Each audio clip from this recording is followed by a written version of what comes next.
Remote, beautiful, mysterious, unique. Islands are worlds of their own. Places apart where life has evolved differently.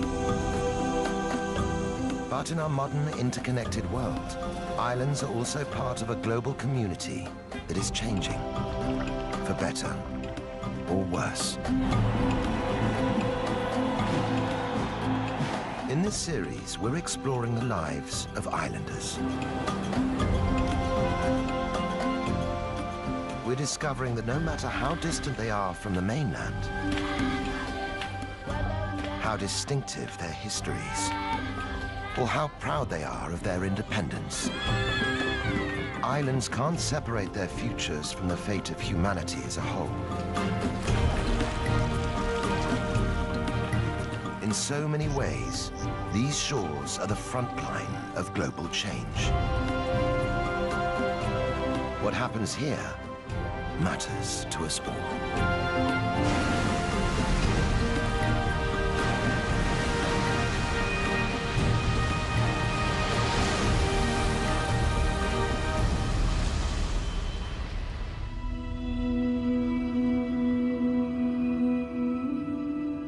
Just south of the equator, off the East African coast, is the archipelago of Zanzibar. It's a group of coral atolls and small islands, dominated by two large ones, Unguja and Pemba.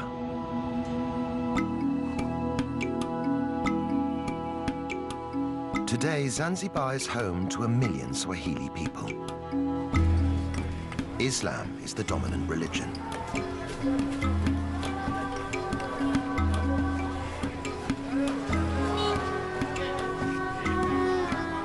But over the centuries, these islands have known many cultures and customs.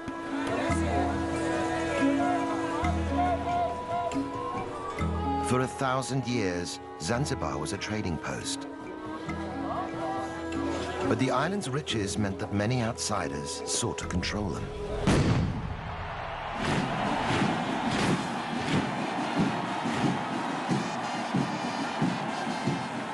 For hundreds of years, Zanzibaris have had to march to the beat of someone else's drum. Each new occupying force left its mark on the islands and their people. By the 1960s, ethnic tensions erupted in violence and death.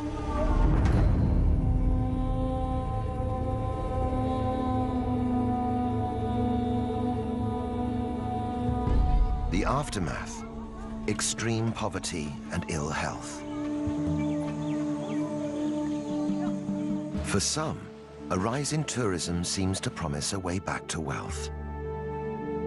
In reality, most of the tourist dollars stay within the gates of luxury, all-inclusive enclaves.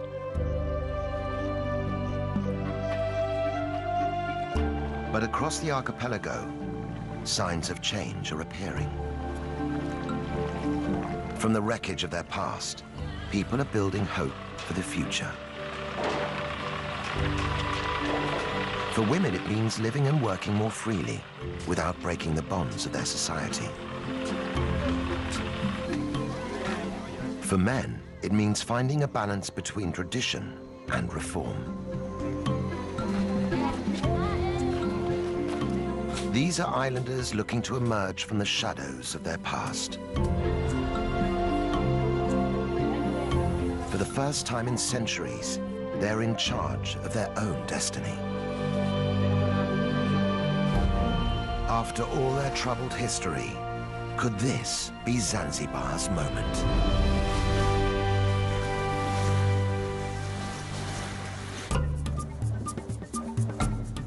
Zanzibar City in western Unguja is the archipelago's capital.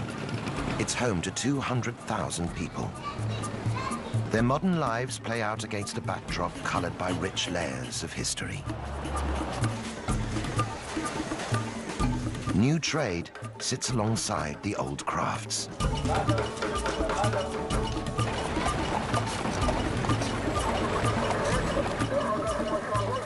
stone town is the city's historical core. Once it was the vibrant capital of an Arab trading empire, but today only traces of its wealth remain. On the outskirts is Michinzani, the new town. Its sprawling settlements clearly mark the divide between ancient and modern.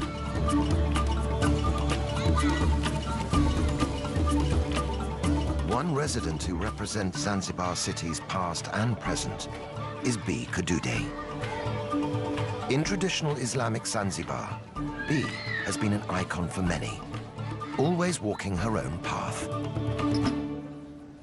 never quite living by the rules. Now more than 100 years old, B is known across the archipelago as the grandmother of Zanzibar. She's famous for her traditional tarab singing.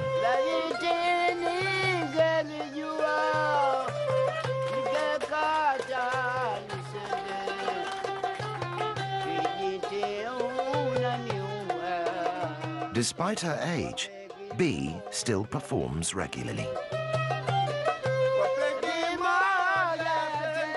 The fusion of Arabic rhythms and Swahili poetry is a reminder of Zanzibar's exotic history.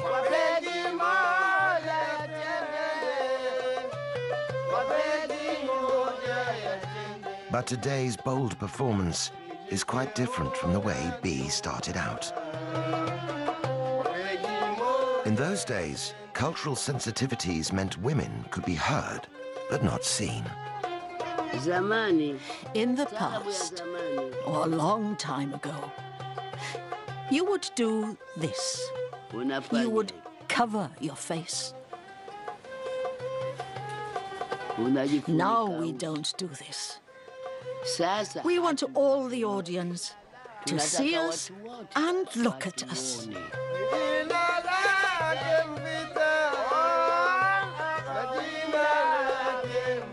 Those early concerts were much more than just entertainment. The songs were a means of social commentary. In the song Kijiti, B sings of a miscarriage of justice and the murder of a pregnant woman.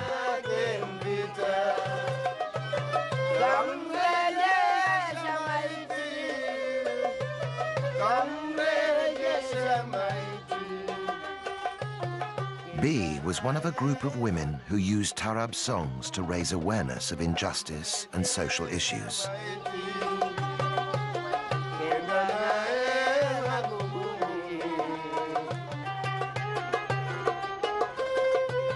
A century after Kijiti was written, women in Zanzibar still don't have the same rights as men.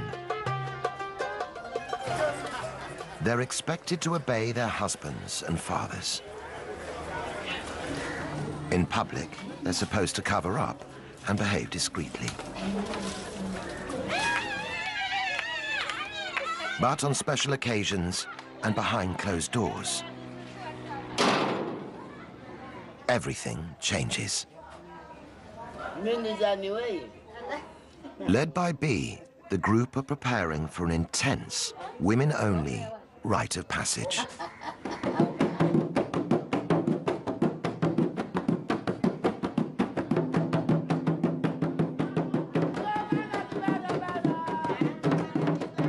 This normally secretive ritual, known as Inyago, is rarely seen by the outside world.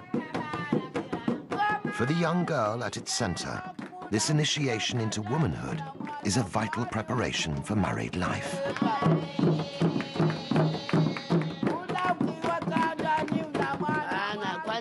First, we scrub her and teach her how to behave, how to make her husband's bed, how to treat him well and bathe him.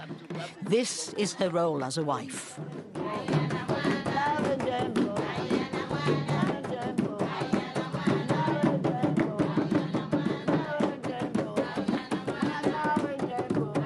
The women use the rhythm of B's drum to teach the bride how to pleasure her husband.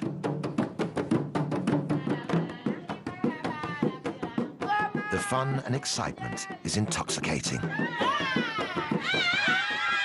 But Inyago also has a serious side. Girls are taught how to handle difficult husbands, how to stand firm through the trials of married life.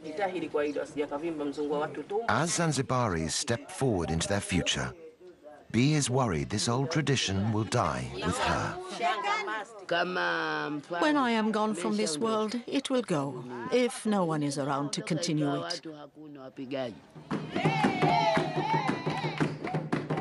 But as long as the ritual remains relevant to modern women in Zanzibar, it seems sure to survive.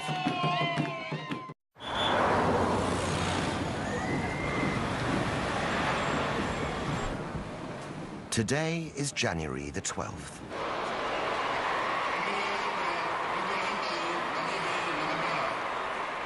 The president is on his way to celebrate a pivotal moment in the island's history. Half a century ago, African Zanzibaris seized power from the Arab-dominated government in a violent uprising.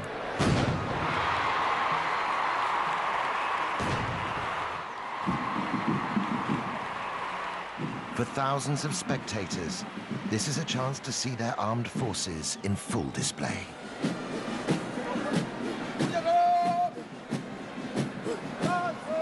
For the president, it's a political opportunity.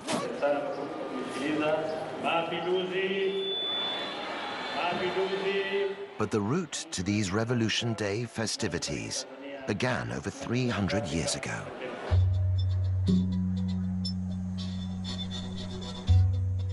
In 1698, after a long history of trade with the island, Oman conquered Zanzibar and declared it an Arab state.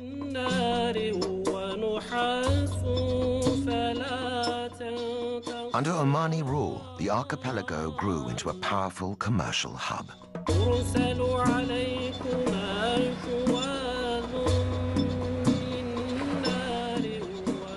Zanzibar's thriving ports and bustling bazaars were at the center of a vast international trade network. The Arabs grew rich and powerful off the profits of one commodity in particular.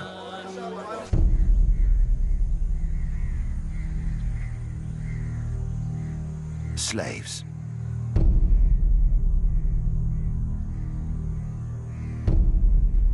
With Islam forbidding the enslavement of other Muslims, it was the Africans who were captured and sold as slave labor.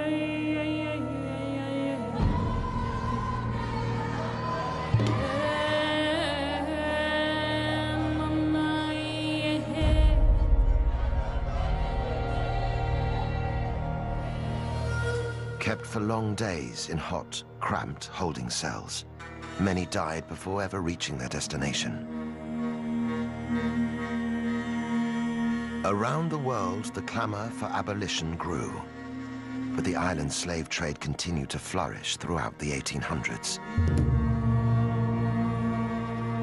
At its height, 15,000 slaves a year were imported into Zanzibar.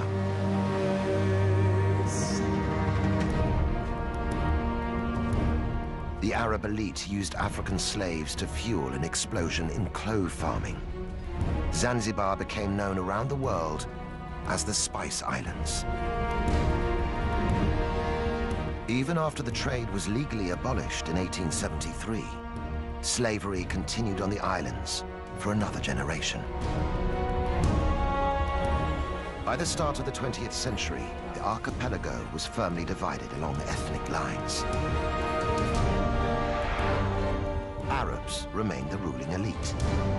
They possessed most of the land and wealth.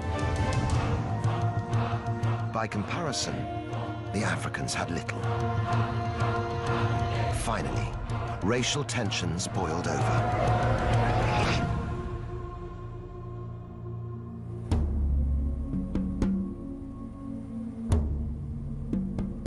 On the 12th of January 1964, the African population turned against the Arabs in the government.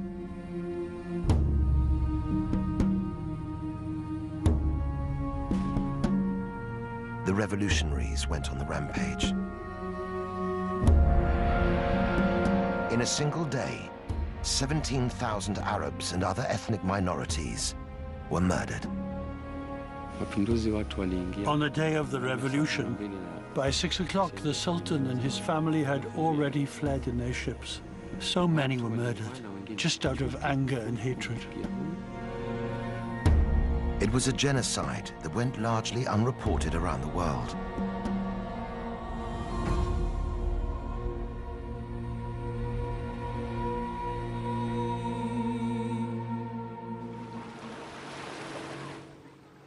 After the horror, many of the surviving Arabs fled the island.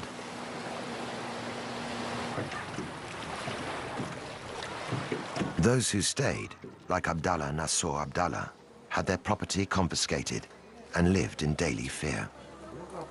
Even today, talking about the revolution brings back difficult memories.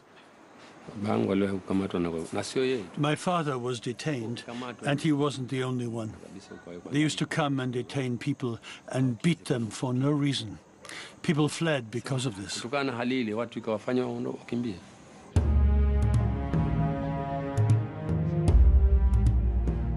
Isolated and without its traditional leadership, Zanzibar sought stability by uniting with Tanganyika on the African mainland to become the Republic of Tanzania. But the political quick fix didn't end the violence, which continued for nearly 50 years. Finally, in 2010, the two main parties agreed to put an end to the fighting. They formed a coalition government, and months later, the islands experienced their first peaceful elections.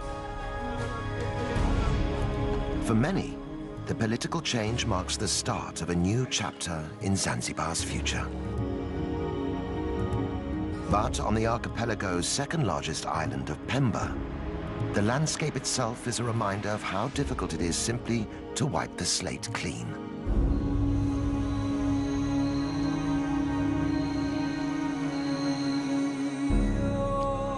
For clove farmer Abdallah, the 1964 uprising caused a sharp decline in the island's spice industry. Until then, most of Pemba Island was owned by Arabs, who used its fertile farmland to become the world's leading producer of cloves. Widely used in cooking and perfumes, the dried flower buds allowed Zanzibar's economy to flourish. After the revolution, Arab land was seized and redistributed to African islanders. But many of the new tenants neglected the farms. Thousands of Pemba's clove trees withered and died.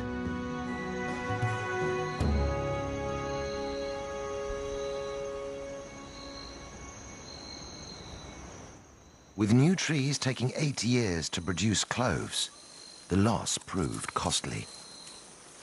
In the months after the revolution, clove production in Zanzibar dropped by 95%.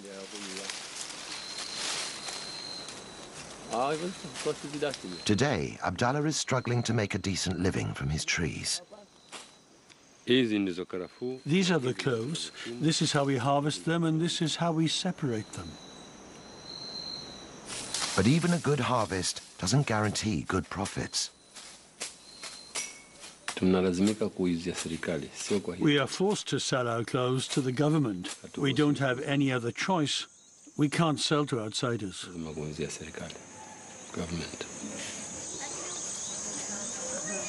Although yields are just a fraction of what they once were, 10,000 tons of cloves are still produced every year on Pemba.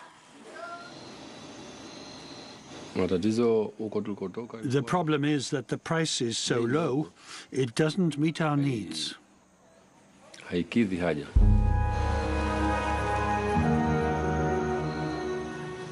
The Zanzibar State Trading Corporation pays the clove producers less than half the market rate. The low price makes it a real struggle for Abdallah to make ends meet for his family. For other, less scrupulous farmers, it means turning to the black market. I've never smuggled myself, so I don't know the price. But other people are smuggling cloves to Kenya across the ocean.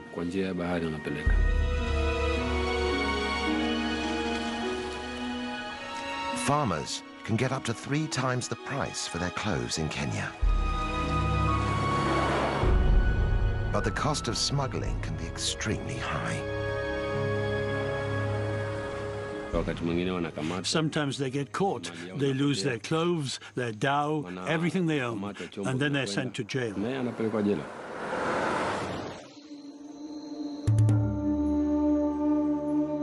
Once key to Zanzibar's wealth, now the clove industry is struggling to survive. All the same, for farmers like Abdallah, the new politics offer the prospect of a brighter future. It seems like a new beginning here. The coalition government are trying to build a new Zanzibar. So not just for me, but for many people, things will get better, God willing.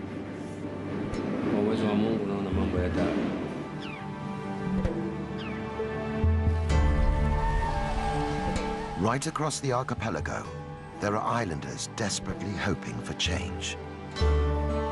Half the population live below the poverty line, scraping a living from the land or the sea. Average income is less than $1 per day, and the cycle of poverty is hard to break.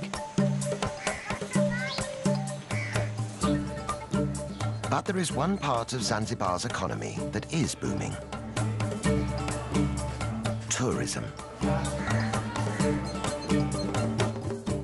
Beach holidays and historical city tours bring visitors here every year.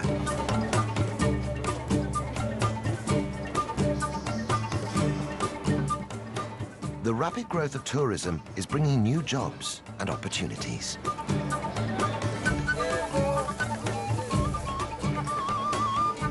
At Forodani Night Market in central Stone Town, stall holders are getting ready to vie for business.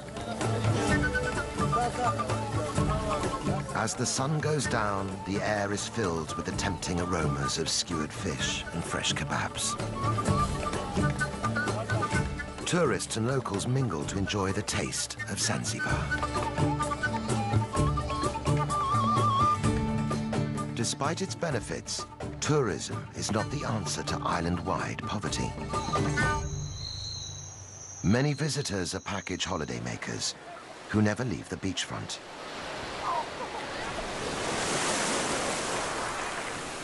Very little of the money spent inside the big resorts ever reaches local Zanzibaris.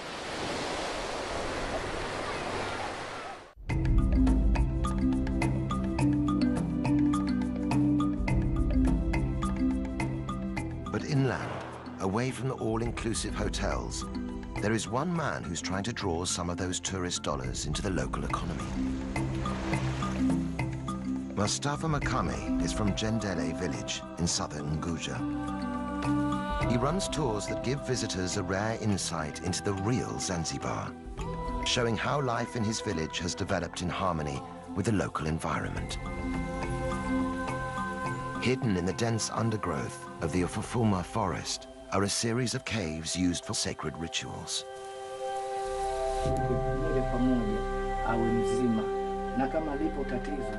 Mustafa thinks they could be the key to attracting visitors. Tourists can have the chance to meet the witch doctor and see how he works.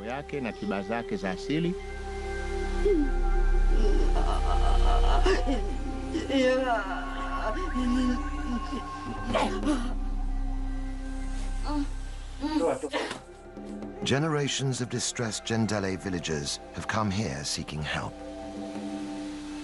This cave is used for people to be healed by a witch doctor. They come here when they're sick to ask for help from their ancestral spirits. Left behind at many of the caves are small adornments and gifts, offerings to appease the demanding Shaitani.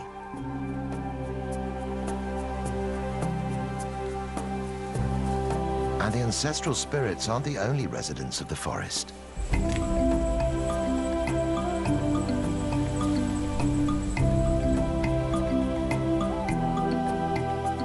Visitors to Ufufuma can also see one of Africa's rarest inhabitants. Kirk's red colobus monkeys are an endangered species, only to be found here in Zanzibar. The monkeys share the treetops with African golden weaver birds. Home to exotic wildlife and unique human traditions, Ufafuma could be a huge draw for tourists who are looking for more than just sun and sand.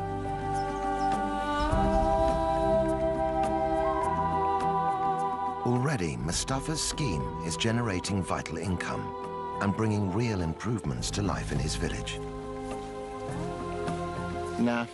We use the money raised from tourism to support our community as much as we can.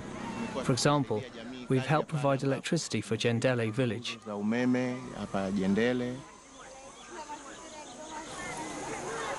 Money has also been used to supply the village school with books and pencils. These free provisions can make all the difference as local families weigh up the benefits of education for their children. But even though the income they bring is valuable, visitor numbers to the forest are still disappointingly small.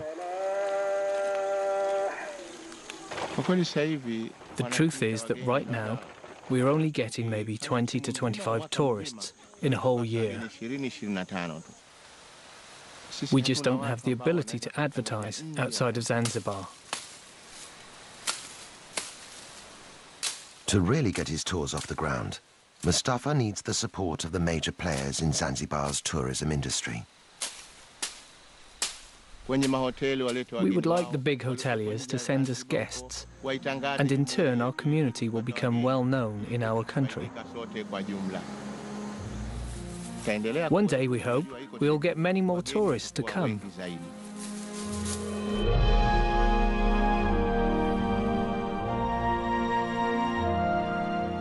But there are parts of the archipelago where outsiders are not welcome. Just 2 kilometers off the coast of Unguja is an island which has turned its face away from the world.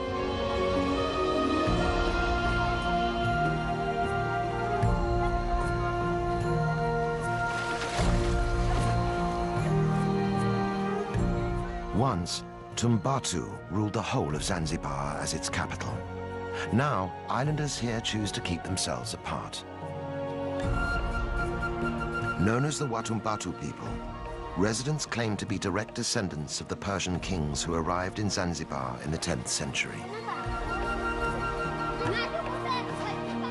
Today, they are proudly independent people, notorious for discouraging visitors.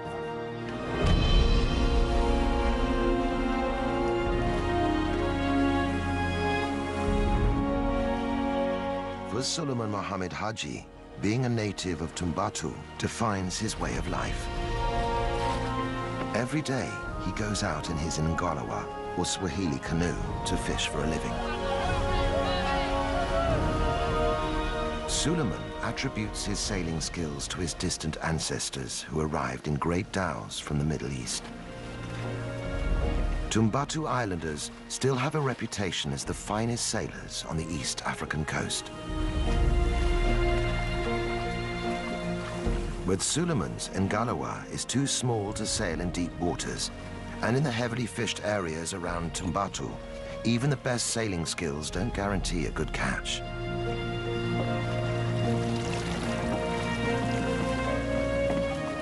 Sometimes Suleiman goes home empty-handed.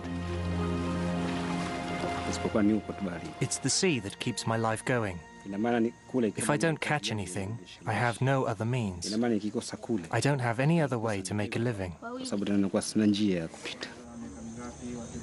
With a large family to support, Suleiman is under daily pressure to provide. I have 3 wives. These days, my first and eldest wife helps on the farmland. My second and third wives are doing the housework. They also look after the young children.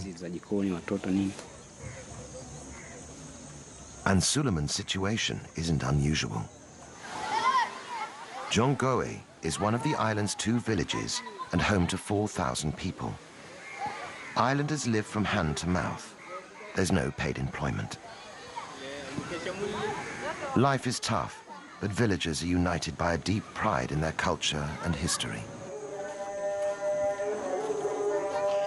At the heart of their island legacy is faith.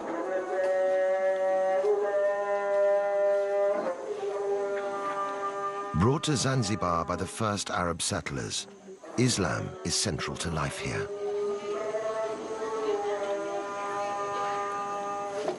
Watumbatu people are devout Muslims.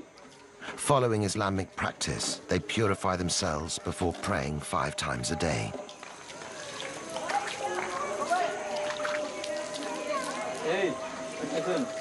Gender roles are strict, and even prayer is segregated.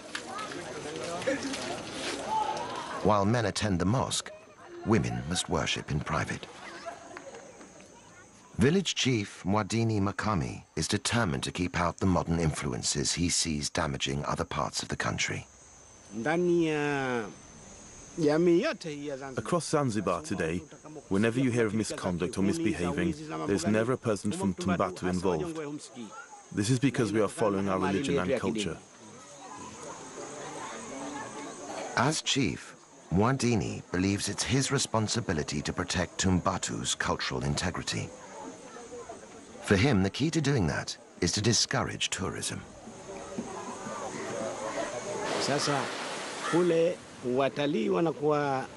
The tourists go swimming in the sea, and then they lie on the beach with just their swimming costumes on.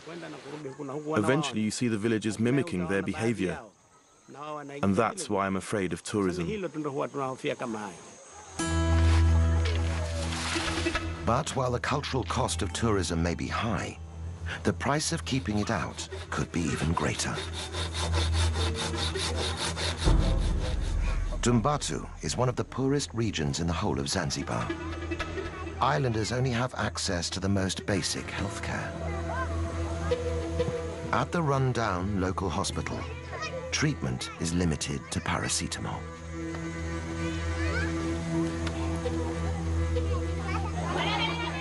The isolation of Tumbatu is both its strength and its weakness. Soon, islanders will have to decide if the cost of maintaining it is simply too high.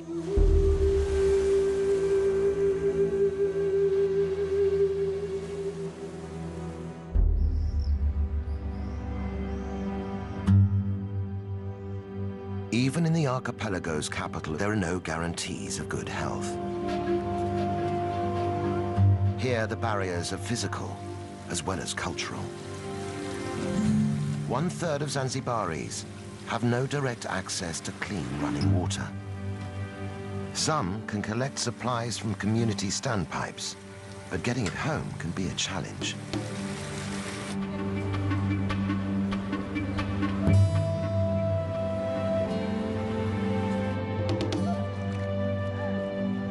Poor sanitation is another major problem. Waste removal is difficult, with less than 20% of Zanzibar connected to the sewage system. Without basic services, infectious diseases like cholera are a constant threat. The result? Life expectancy in Zanzibar is one of the lowest in the world. Just 48 years. Children are particularly vulnerable. 1 child in 6 will die before they reach their 7th birthday.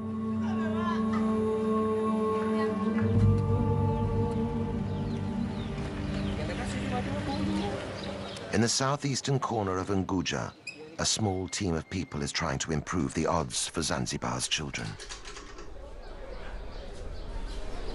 Makunduchi is one of only 3 hospitals on the whole island. But it boasts a brand new clinic for mothers and babies.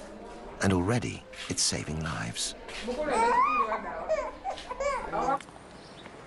For hospital manager Zainab Othman, the challenges in providing better healthcare are daunting.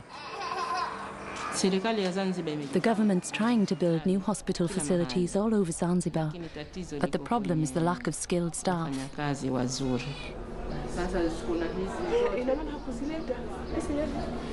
With extra funding from the British-based charity, the Makunduchi Project, hospital facilities here have been recently improved. But Zainab still only has 34 beds and 2 junior doctors to treat a population of 60,000 people. Even with such limited resources, the team are working miracles. After the birth, this woman had a postpartum hemorrhage, which meant she had to have a blood transfusion. It helped save her life. It would have been another story without it.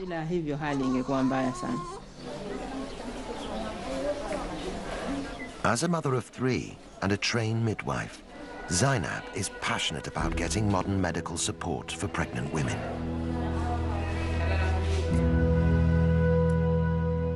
But convincing local women to use the hospital facilities isn't straightforward. For most pregnant mothers, the first point of contact is their village's traditional birth attendant.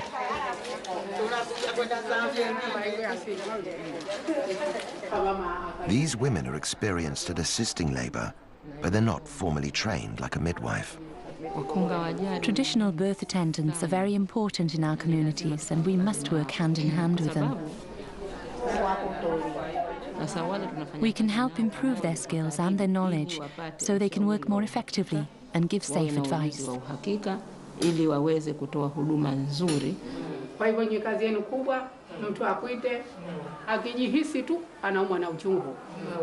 Getting these birth attendants on board is helping to persuade more mothers to have their babies in hospital.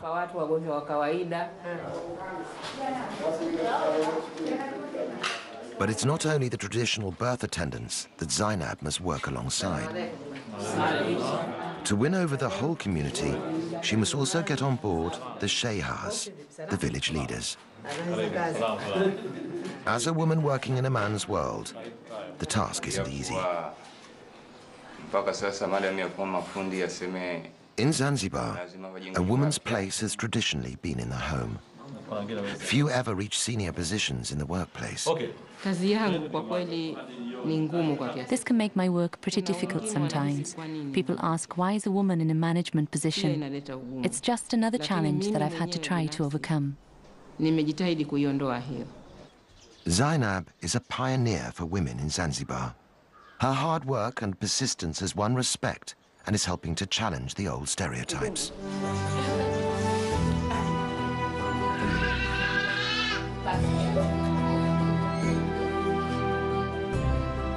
It is these small-scale changes in attitudes and public services that are marking the birth of a new era for Zanzibar. Up and down the country, there are other signs of change.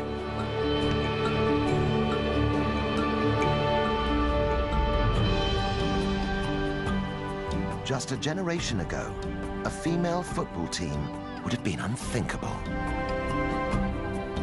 Now, the Women's Fighters Football Club have won the right to play on their own terms. When they tackle men's teams, there's a feeling that there's more than just the game at stake. They are part of a new generation, fighting for a better deal for women in Zanzibar. And the revolution isn't limited to sport.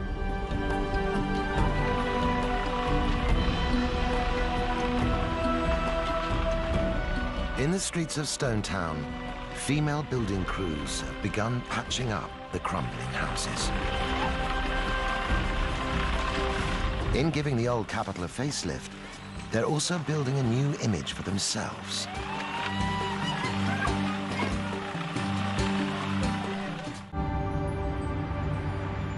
In the seaside village of Kidoti, in northern Unguja, women don't work just to prove a point. They have to work just to survive. I have 8 children. Their father died, and they have only me left. Fatuma Mashenga is one of a growing number of islanders who work the beach farming seaweed. We're a group of women who all farm together. It's hard work. Sometimes when we go to harvest the seaweed, the ocean steals it. This makes it even harder on us.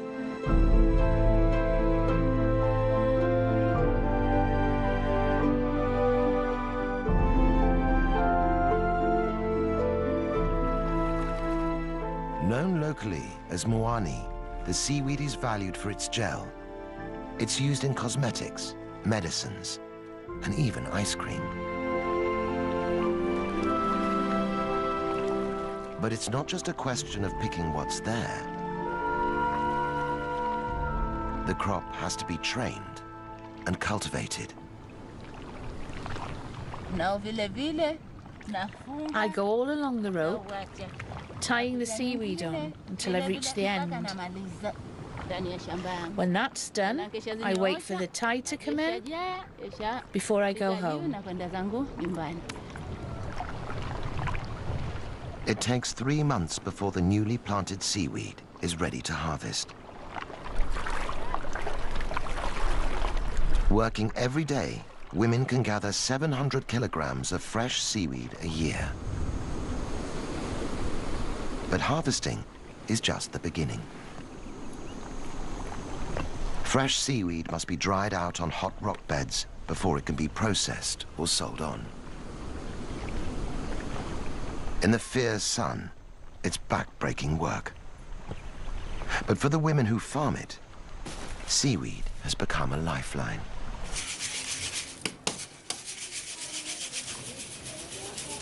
As a widow, Fatuma's income is the only means she has to sustain her family.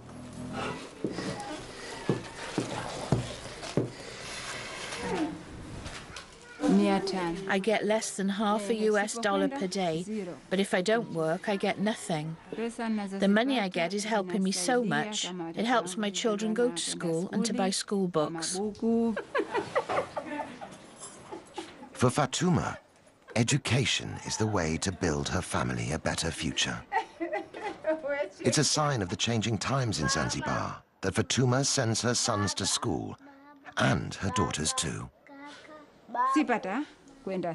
I didn't get an education, but I really want my children to attend school. I send them there and make sure they go, so that they don't end up with the same problems I have.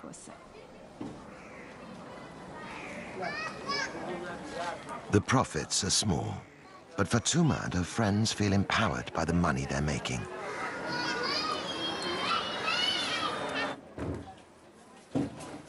They formed their own small cooperative, branching out into making oils and soaps, high-priced goods which can generate a real living wage.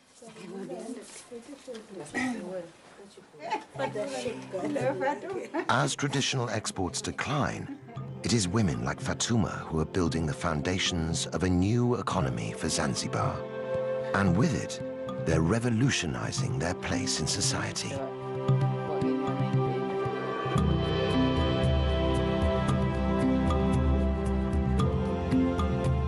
Across the archipelago, individual endeavors are combining to transform the life of the nation. They're pushing Zanzibar into a new phase of development, socially and politically.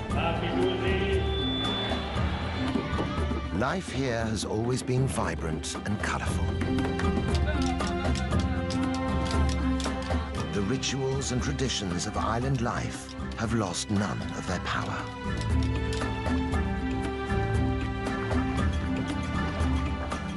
And now, there is a brighter future to imagine and reach for.